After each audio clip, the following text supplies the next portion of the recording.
Never did I imagine coming down here to adopt 10 children in Haiti. That was not my intention. That's not what I came down here to do.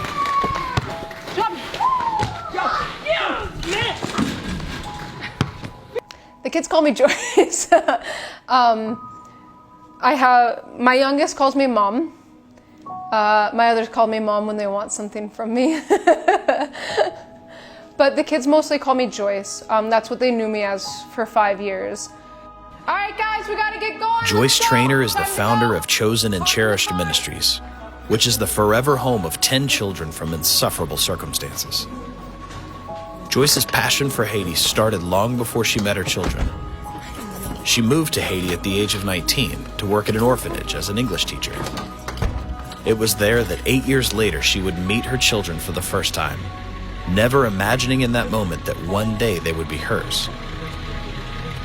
In 2012, an orphanage referred to as Sister Donna's was shut down after reports that the 90 kids there were unsupervised, neglected, abused, and exploited, and that the orphanage was engaged in human trafficking. Haitian Social Services, IBESR, and the local authorities arrived at the orphanage and forcefully removed all the children, dividing them into groups.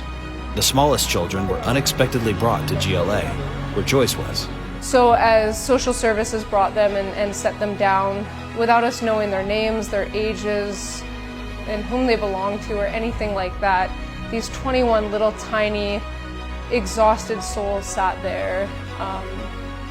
I just remember so much life being missing from them. I just, like, empty eyes and just a lot of hurt, obviously, clearly going on, not to mention physically, open gaping wounds, sores, clearly emotional scarring going on.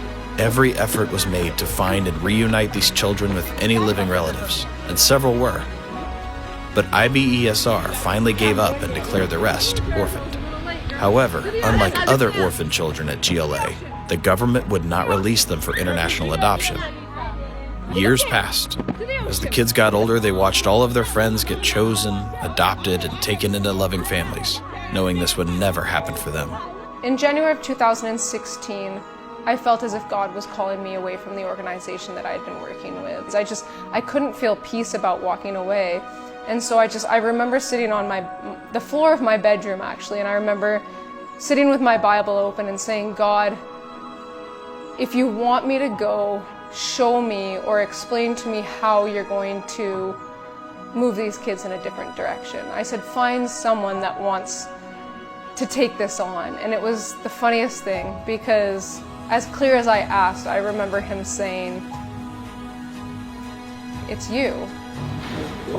Joyce opened the doors of CCM in 2017, and with the approval of IBESR, moved her 10 children into their very own home for the first time in their lives. We set aside every Saturday night to be our family night, so we call in for local dinner, which is absolutely our favorite, rice and beans, amazing barbecued chicken, and we go and pick it up as a family. We come home, we pick a new movie that maybe just came out recently, we put it on the big screen, and we snuggle together as much as we possibly can. We eat food, we drink Coke, and we basically stuff ourselves and have an amazing time together. My biggest joys as a family is bringing together those little simple, kind of dumb moments that you don't think are going to become family moments. We end our day in devotions because I think no matter what's going on in our day, it's important to bring it back to Jesus. So we all get together and read God's Word and spend time in prayer, because it's important for us to bring it right back to who He is. All of my children were severely malnourished when they first arrived. We're still dealing with the effects of that daily in ways such as stunted growth, cognitive developments, as well as learning disabilities. It is hard for some of them to be willing to trust, because all they've known in life is loss, and that's something that's just actually been consistent in their life. So to have someone to promise them and tell them that this is forever, or that I'm going to be there, or that no matter what you do or what choices you make, that doesn't stop the love. Okay, so she's having 4, so we got to put 2 more in there. I think my kids have a good idea of what they would like to do in life. And I think as they come to me and say, I want to be a pilot, or I want to be a vet, that they really get the idea that they have the opportunity to do something bigger in life, or they have the opportunity to do something great in life. And I think that's a really awesome thing to know, that those passions or those things that they desire is potentially an option in their future.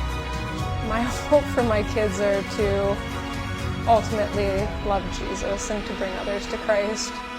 Honestly, I can't say that I want this or that or something else for them other than to make a decision to follow Christ.